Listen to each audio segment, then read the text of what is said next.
مادر کی برای من دوچرخه بگیره؟ میگیریم بچه جون، خدا خواهد میگیریم.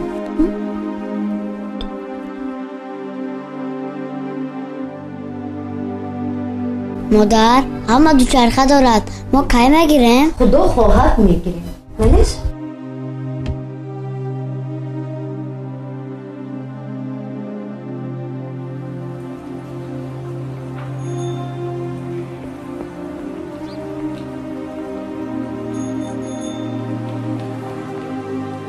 سلام خدا جان.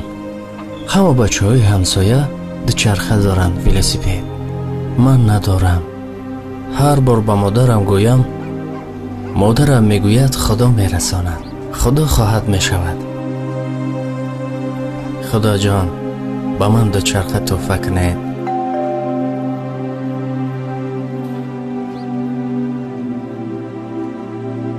محمد جان، مکتوب تو به خدا رسید.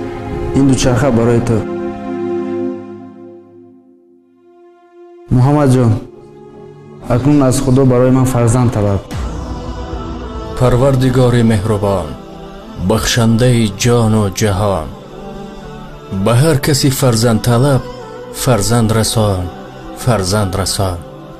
دختر بود یا که پسر، فرزند رسان، فرزند رسان.